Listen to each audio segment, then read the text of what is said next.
Perth just smashed through $1 million. Inflation came lower than expected Wednesday. But here's the problem. It's still way above the RBA's target. The RBA held rates steady this week, but markets are now 93% priced for a February hike.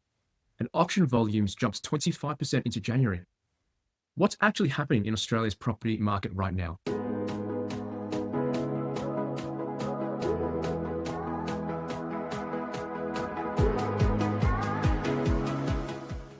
That's what we're breaking down today. In the next few minutes, you'll see exactly what this week changed in property markets and why the RBA's decision matters more than you think, and what the auction surge signals. The inflation data shocked everyone. The buyer activity is accelerating and first home buyers are finally moving. But here's the timing issue that most investors are missing. Let's start with the biggest data release this week, inflation. On Wednesday, the Australian Bureau of Statistics released November's monthly CPI, and it came in lower than everyone expected. Headline inflation fell to 3.4% from October's 3.8%. The consensus forecast was 3.6%. So on the surface, it looks good, right? Inflation is cooling. But here's the critical part. 3.4% is still above the RBA's target band of 2 to 3%. That means for the fifth consecutive month, inflation has been outside the RBA's comfort zone. Even with this cooling, we're still 0.4 percentage points above that target. So October 2025, it was 3.8% above target. November 2025, 3.4%, which is also still above the target. RBA's target is between 2 to 3%, and the trimmed mean is at 3.2%, which is still elevated. So CBA, Commonwealth Bank economist Harry Otley puts it perfectly. The weaker outcome largely reflected volatile items and does not appear to reflect any softening of demand in the economy. Translation? This isn't real demand destruction. It's just a blip. And that's why the RBA is not changing course. In fact, this week's rhetoric is getting more hawkish, not less. The February decision, February 3rd, is where things get interesting. February 3rd is RBA's next decision. Market probability of a rate hike is 93% by June. CBA's forecast is an increase of 0.25% hike in February. The current cash rate is 3.6%. Post-hike rate is expected to be 3.85%. CBA has already locked in their forecast for a February hike. NAB has also revised up, now calling for 2 hikes in 2026. CommBank's holding the line. Inflation is sticky. Demand is resilient. Rates need to tighten. The demand quarter CPI is due January 28th, and that will be the final data points the RBA sees before the February 3rd decision. If December tracks in line with market expectations, the hike is locked in. If it surprises to the downside, there's maybe a 5 to 10% chance of a hold. But based on current trajectory, February is looking like a done deal. The RBA met earlier this month and held rates at 3.6%. No surprises there. But here's what's important. The RBA's statements and the minutes that followed signal zero comfort with inflation. The RBA said the board recognizes that inflation risks have increased. That's not neutral language. That's hawkish. They said they need to remain vigilant about the progress in bringing inflation back to the market. Here's a translation. More hikes are coming. Financial markets have repriced dramatically. At the start of January, traders thought rates might come down in 2026. Now, 93% probability of at least 1 hike by June. That's a massive shift in just 2 weeks. What does that mean for borrowers? A 0.25% rate hike on a $600,000 loan costs an extra $37.50 per month. On a $1 million loan, that's $62.50 monthly. Not massive in isolation, but when you're already stressed on affordability, every $50 to $100 matter. So if we break it down, a $600,000 loan, that's an increase of $37.50 per month. $800,000 loan, you're looking at $50 per month. $1 million loan, you're looking at $62.50 per month. All this on a 0.25% increase. If there are 2 hikes or a 0.5% increase, you double those numbers. The market is factoring in this February rate hike is nearly certain. The only question now is, will there be a second hike in May or later in the year? CBA thinks yes. RBA minutes suggests data dependent, but the baseline case is rates are rising in 2026. Perth's median house price just crossed $1 million. That's significant symbolically. But more importantly, what does it tell us about market dynamics? Perth has been the standout performer. Units are up an extraordinary 27% annually. Houses are up 8.3%. The city is supply constrained. Demand is strong and affordability has compressed rapidly. ABC News reported this is a boom. And technically, it is. But here's the nuance. Perth is benefiting from 4 specific factors that don't exist everywhere. 1, population inflow. WA is growing fastest in Australia at 1.8%. Sydney and Melbourne are growing slower. People fleeing the East Coast for affordability. 2, construction lag. Perth didn't build fast enough in 2021-2023. Now demand is outstripping supply hard. 3, limited stock.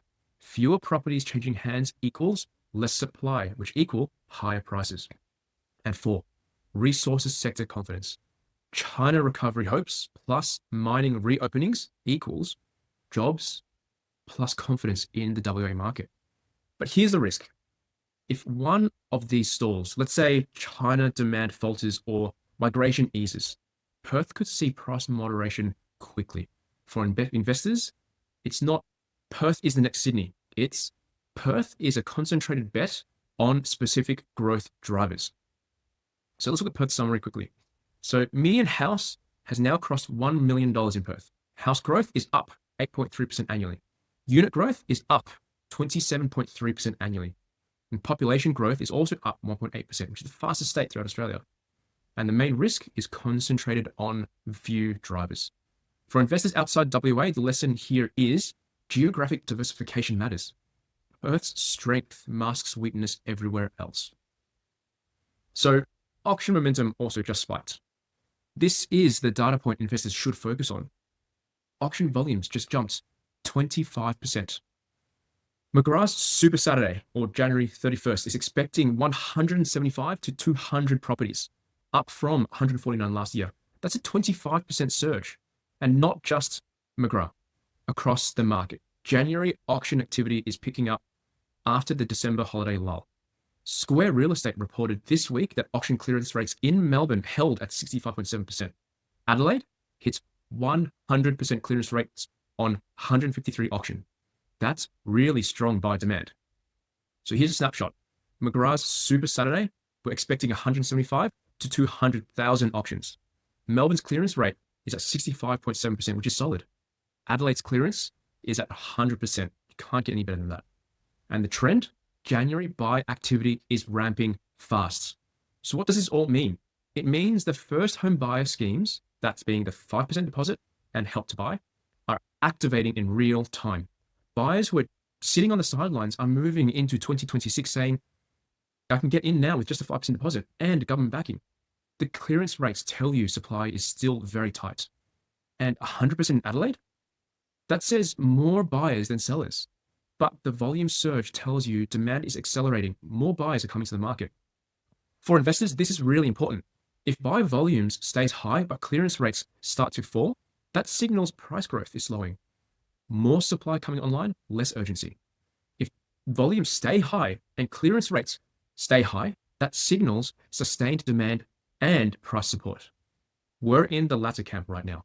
That's a positive for continued price momentum through early 2026. So first home buyer schemes and the real story. So here's a story nobody's talking about clearly. First home buyers are finally accessing the market.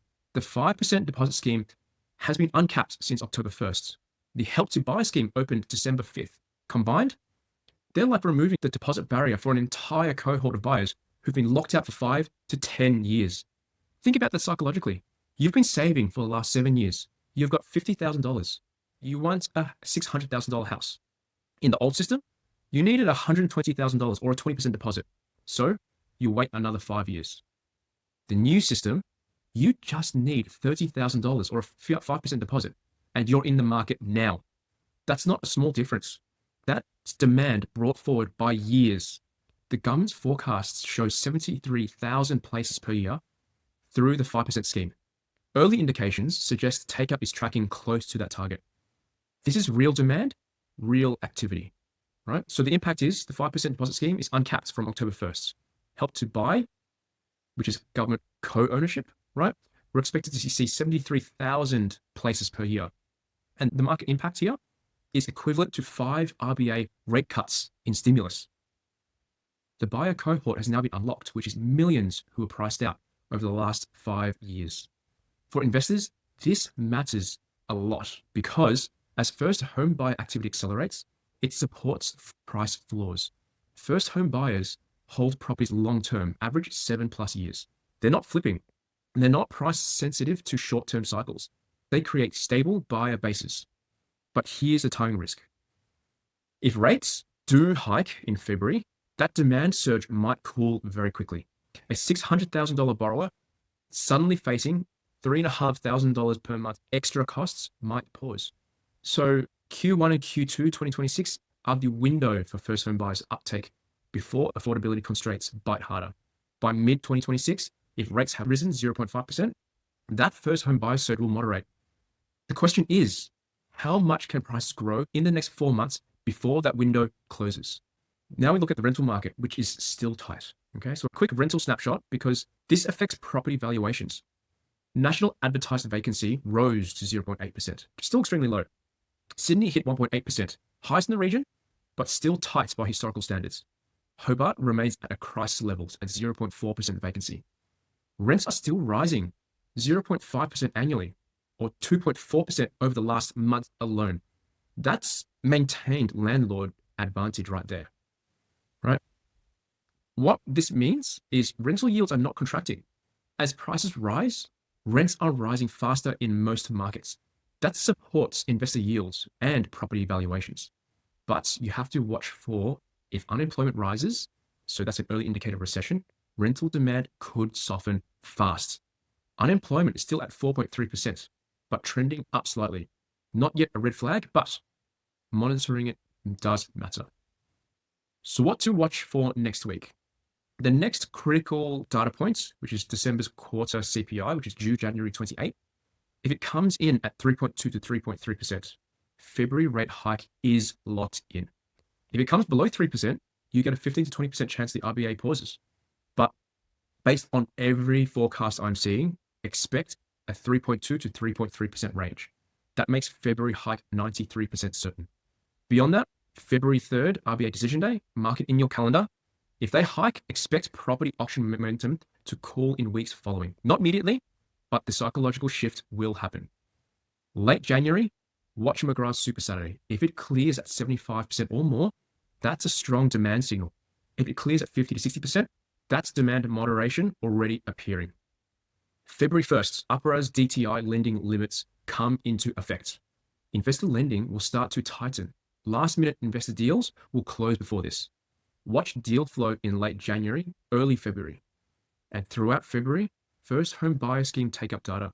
Treasury will likely release participation numbers mid-month. High numbers equals demand accelerating. Low numbers equals scheme uptake disappointing. So the bottom line, here's what this week told us. 1, inflation is sticky. RBA is tightening mindset. February hike is 93% probable. 2, buy demand is active. Auction volume surging 25%. Clearance rates strong.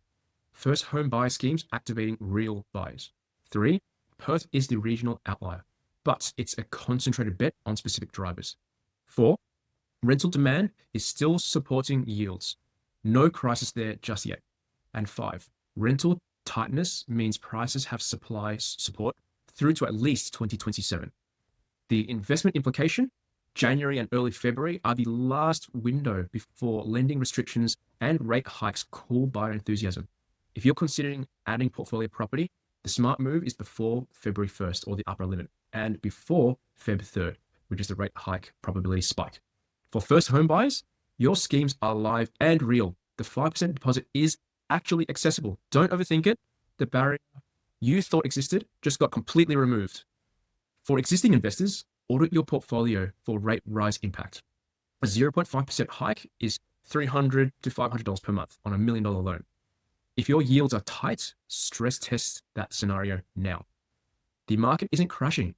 It's not booming anymore either. It's transitioning from demand-driven to balanced. January and February data will tell us whether that balance holds or tips. So what changed this week versus last week? Last week, at this time, markets were still pricing 50-50 odds on a February rate hike. This week, that flipped to 93% probability. That's the biggest shift. Inflation didn't come in catastrophically bad, but it came in bad enough the RBA's message got clearer. Auction volumes ramped 25% into January. That's a real demand acceleration. Perth hits $1 million. That's a psychological milestone, but also signals regional outperformance. First home buyer scheme anecdotal feedback from brokers is strong. More activity than expected. All that combined signals a property market that's accelerating into rate hike, not decelerating. That's the opposite of what traditional economics would predict. But remember, supply is still constrained. Demand is still strong. And policy is still supporting entry-level buyers. Next week at this time, we'll know the CPI surprise again. That's the data point that locks or breaks the February hike probability. If this weekly market was useful, if it gave you clarity on what actually changed in Australian property markets this week, smash that like button. It genuinely helps surface real market analysis versus the noise. And drop a comment. What's your biggest concern for 2026? Rate hikes, supply, affordability? Your perspective matters and shapes what we analyze next. And if you want personal strategy for navigating 2026 transition, whether that's securing an investment property before lending restrictions hit, understanding rate hike exposure, or exploring first home buyer schemes, that's exactly what Investor does. Book a free 30-minute strategy call. We'll walk you through your situation, stress test rate scenarios, and help make informed moves before the market shifts. Link is in description below. Thanks for watching.